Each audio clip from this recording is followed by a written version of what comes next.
You are welcome once again to Supreme Success Online Lectures. I'm Oyeri Doluwale. I'm still your physics lecturer. Today we are going to be dealing with simple harmonic motion, SHM. This type of motion is a bit different from previous type of motion that we have dealt with, circular motion, projectile motion, and linear motion. But there is no much difference between them. How do we define simple harmonic motion? We say simple harmonic motion is the motion of an object whose acceleration is directly proportional to the displacement from equilibrium position, and it is directed towards a fixed point. When it's directed towards a fixed point, it means the amplitude or displacement is reducing. Then you indicate it with what? With minus. So this is what we call simple harmonic motion equation. Now we have different types of objects that exhibit simple harmonic motion. Your number one case study is your simple pendulum bob. Simple pendulum bob is, you should have done that experiment in your physics. Just you tie a bulb with a rope, then you displace it, you allow it to move to and fro. It's going to and fro. And about this center is where we call your equilibrium position. That is where it is going to rest. This object will not continue to move like this. It will be experiencing what we call damping until it comes to rest here. What does that mean? From here to here is where we call your displacement. So the displacement is reducing. So that's a simple pendulum bob. So we say any motion whose acceleration, the acceleration of this motion is proportional to this displacement. That is why we have it as this. Then another example is your spring and mass. Your spring and mass. So like you just apply a force to this mass like this. You pull it down. The spring will be vibrating. This is the equilibrium position. It will be going up and down. So let's say this X. It will be going up and down until it comes to rest. Another one you could have is what we call your loaded test tube. Loaded test tube. These are different types, different experiments in which you can have questions from on simple pendulum bob. You have your test tube, you load it with lead shots. You put lead shots inside it. Then you now put your test tube inside a beaker filled with water. So you just displace this a bit. You will see that it will be vibrating up and down. It will be going up and down, just like spring and mass balance. It will be going up and down. So all these are different case study of simple harmonic motion. If you remove the proportionality sign, you introduce a constant. And this constant is given by W squared. That's angular velocity. You substitute it here, you have A equals minus W squared Y. This is what we call your your simple harmonic motion equation. There are some terms you need to know on this topic. Number one is your frequency. Frequency. What is frequency? We define frequency as the number of completed circles in a second. That is to say, how many circles can you complete in 1 second? So frequency is number of completed circles in a second. Then the next one is period. Period is different from time. Time is any given time, but period is a specified time. We define period as the time taken for a complete cycle. Let's say an object starts from here, it goes like this. That's half of a cycle. It comes back here. That's a complete cycle. So by the time you press your stopwatch and you release your bulb, it goes like this and it comes down, you stop it. Time taken for that complete oscillation is called period. So you cannot know that there is a relationship between period and frequency. Your frequency is given by 1 over period. That is, they are reciprocal. They are opposite to one another. Then the next thing you need to know is what we call amplitude. Amplitude, we use capital letter A to represent amplitude. What's amplitude? That's your maximum displacement from equilibrium position.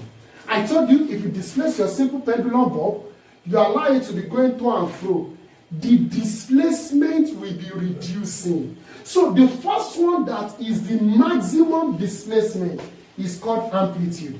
It is measured in meter. This guy, period, is measured in seconds, and your frequency is measured in hertz. So these are then the next thing you still need to know is what we call maximum velocity. Maximum velocity. We call it Vmax. Your maximum velocity is given by WA.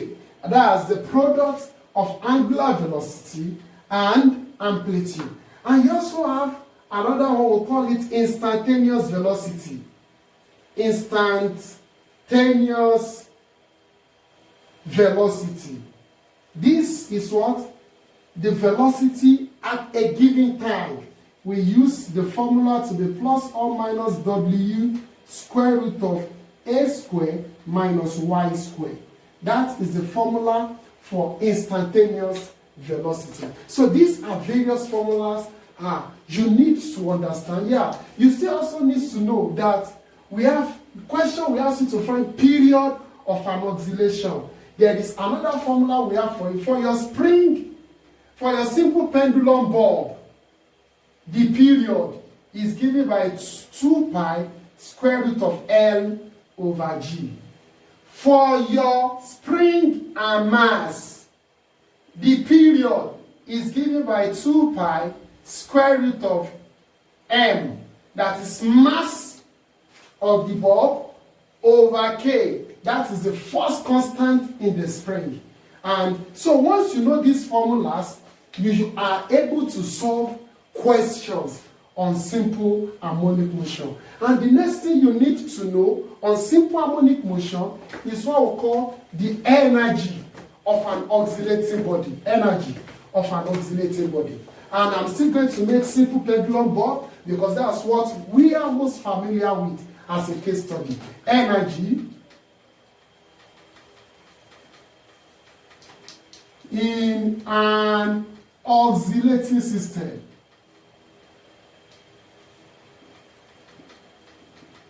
So we make our spring, our simple pendulum bulb, still our case study. So you release your bulb and it's going to and fro. What is happening to energy? There are two energies that is occurring under simple harmonic motion. We have it to be potential energy and kinetic energy. You know, potential energy is energy due to rest, and kinetic energy is energy due to motion. So when your object is at this place, it is at rest. Your potential energy is maximum. And if potential energy is maximum, kinetic energy is what? Minimum or zero. So in the middle here, what is happening? The object will be passing through this point with maximum velocity. Therefore, kinetic energy is maximum. Automatically, potential energy becomes what? Minimum. And at the end there, potential energy is maximum because the bulb will come to rest before moving back. At every turning point, there is a resting point. So this is what? Your Pmax, it will be zero. Your potential energy will be maximum. And your kinetic energy will be what? Minimum or will be zero. So question can ask you to sketch a graph to represent this. Just have a curve like this.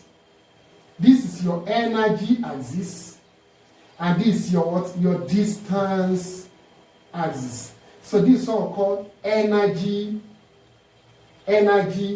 distance curve for an oscillatory system. So your potential energy is maximum. You are going to have it like this. It's maximum here. It is minimum here. And it's also what here? It's maximum here. So you are going to have something like this. I'm coming. You have something like this. Good of you. Then for your potential energy, this for your potential energy. For your kinetic energy, at this place, it is minimum. So you have something like this. At this place, it is minimum. You have it like this. Let me change my indicator. And in the middle here, you have it to be maximum. So you have something like this. You have an N curve graph. This represents your what? Kinetic energy.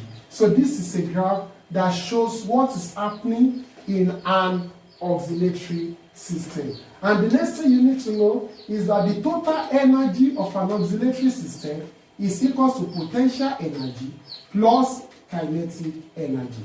Your potential energy is given by half kx squared, and your kinetic energy is given by half mv squared, equals what? Total energy of an oscillatory system. So I'm going to give you questions that we are going to see how exams questions are being framed under simple harmonic motion.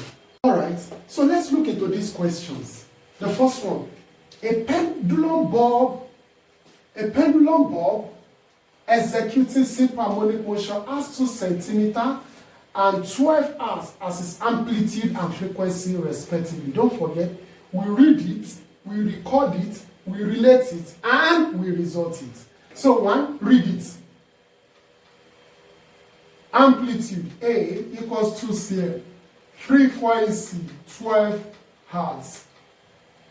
Calculate the period of the motion. Period equals 1 over f. So this is very straightforward. You don't even need the amplitude given. So that's 1 over 12 seconds. You get your period. Second question. A simple pendulum bulb 0.6 meter long length equals 0.6 meter has a period, capital T, 1.5 seconds. What is the period of a similar pendulum? What is the period? We are looking for period. When we are given period, they say this is T1, call this second period. Of a similar pendulum of length. So we are given initial length, and this is the new length, 0.4 cm in the same location. So all you just need to do in a question like this is that you see that parameters are repeated. Just ask yourself, what is the relationship between period and length? Don't forget, we said T equals what? 2 pi square root L over G. So if all these are constant, of course they are constant. You say T equals K root L. Then make your K the subject of the formula. You have T over root L.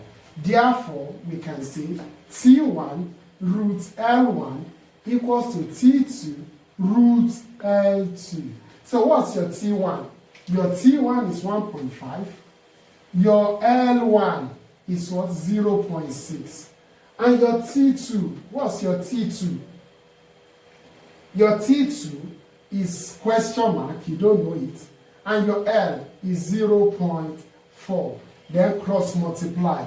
If you cross multiply, you are going to have, make T2 the subject of the formula. You have T2 times square root of 0.6 equals 1.5 times 0.4 square root also.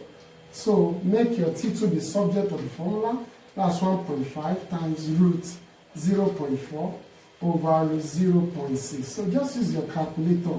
You get your answer in seconds. Then the last question, the third question over there, we are going to have a ball timed 30 oscillations. Number of oscillation time is 30. a certain pendulum thrice. He did it 3 times. And he obtained the first time.